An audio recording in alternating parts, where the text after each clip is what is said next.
the heart of Yale University, one of the most prestigious academic institutions in the world, stands a windowless stone building that students are taught not to question. It has no classrooms, no visible offices, and no official public function. Its doors are sealed shut most of the year. Locals refer to it simply as the Tomb. Officially, it belongs to a senior secret society known as Skull and Bones, founded in 1832. Unofficially, it is one of the most disturbing ritual spaces ever documented within an American university.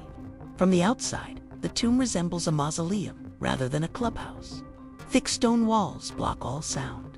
There are no windows, no signs, no explanation. For nearly 2 centuries, students and faculty have whispered about what happens inside, not because of imagination, but because those who were allowed in often left, changed, and sometimes visibly shaken. Skull and Bones is not a myth. Its membership lists are public decades later.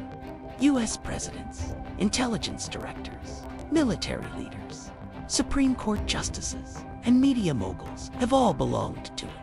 What remains hidden is what initiation requires, and why the tomb is designed to isolate sound completely from the outside world.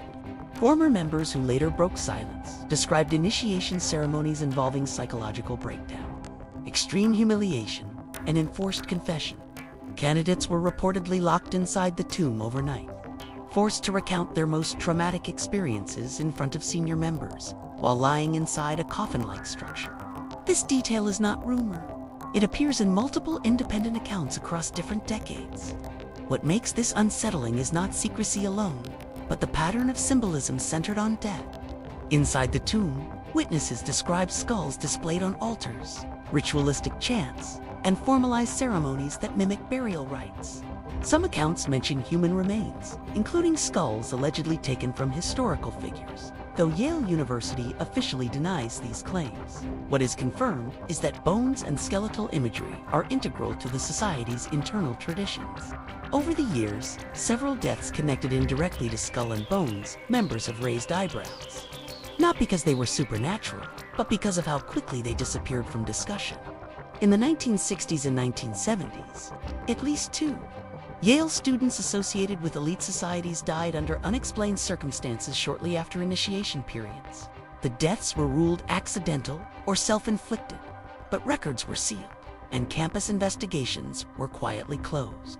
No follow-up reporting was encouraged. Students living near the tomb have reported hearing chanting late at night, muffled screams, and rhythmic pounding during certain weeks of the academic year. Campus police logs confirm noise complaints dating back decades, though no officer has ever been allowed inside during ceremonies. The structure exists in a legal gray area, privately owned, protected by alumni power, and effectively immune to inspection. What unsettles researchers most is not what can be proven, but what repeats. Members often describe the tomb experience as something that destroys fear, reshapes loyalty, and permanently alters moral boundaries.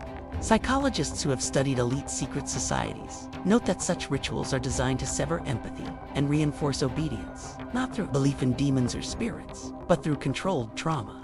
Several former bonesmen later admitted that what disturbed them most was not the rituals themselves, but how normal everything felt afterward. The ability to witness symbolic death repeatedly, then return to everyday life without reaction, was described as the real transformation. One former member stated anonymously that after the tomb, nothing felt shocking anymore.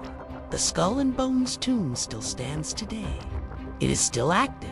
Initiations still occur. Yale University continues to distance itself publicly while quietly protecting the structure as a historical site. No cameras are allowed inside. No recordings exist. No official descriptions are permitted. Not because it is haunted by spirits, but because it may represent the deliberate erasure of conscience carried out behind stone walls. Generation after generation, in the name of power,